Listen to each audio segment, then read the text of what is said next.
Kita po nyo yung aking mga halaman. Ayan po siya. Naglabasan po yung flower.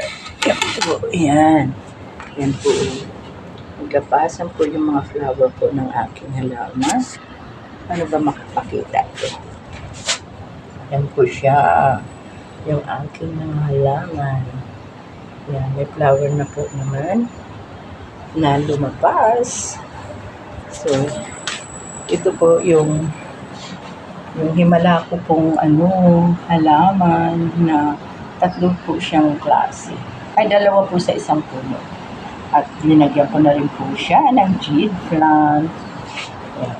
Tapos ito po yung mga flower po ng aking mga halaman. Look at ang aking mga orchids. Nabasa na po na. Tsaka ito po. Ganda po ng mga kulay. Iba-iba po siyang kulay. Yan. At ito po. Yan. Mayroon din po ako sa aking altar. Yan. Mga binili ko po ito noon na tag $20 na nag-sell po sa Victoria Flower sa flower show ng Victoria Park po. Yan po ang aking mga halaman. Diba? Ganda-ganda po ng aking mga halaman. At ang kulay po niya, dapat po yung kulay. Yan, diba? Ang ganda po. Yan. Bali dalawa, ilang kulay? Tatlong kulay. Yan. Yung nasa akin pong kwarto, parang ganito po yata ang kulay yun. Yan, diba? Ang ganda-ganda po ng aking mga halaman. Dami ko pong orchids.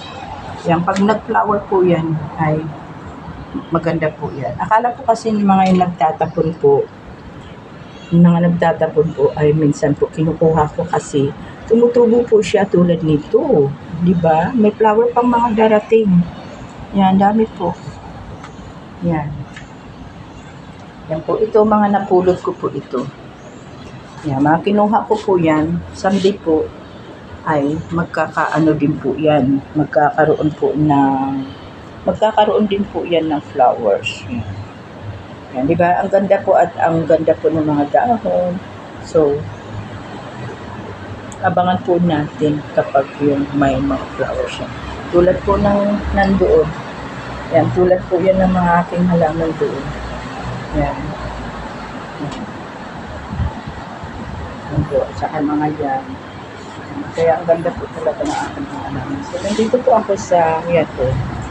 Yan. Dati po noon daw, itong building po ni Mama, ay kitang-kita daw po dito ang dagat. Yan. Wala pa daw po yan yung mga building na yan. So, ibig sabihin po, itong mga building po ni Mama ay talagang lumang-luma na at sobrang tagal. Pero kahit paano po ay, yan, ay okay pa rin po siya dito. Naterhan, diba? Maglalabasan na rin po yan ng mga flowers. Isusyo ko po sa inyo yung ulit. Yeah. So, hanggang dito na lamang po. Thank you so much for watching. Kasi bali papasok na po ako sa aking work. Thank you. Bye-bye. Ulitin po natin, mahalin po natin si Kuya Bal Santos Matubang. Dahil yan siya po ang way na paano po tayo makatulong. Yan lang po. Shout out po sa lahat. Thank you so much. Pasensya na po sa aking kanta sa pagigitara ko ay dahil sa tagal ko na naman po na hindi nakahawak po ng gitara. Thank you so much for watching. Bye-bye.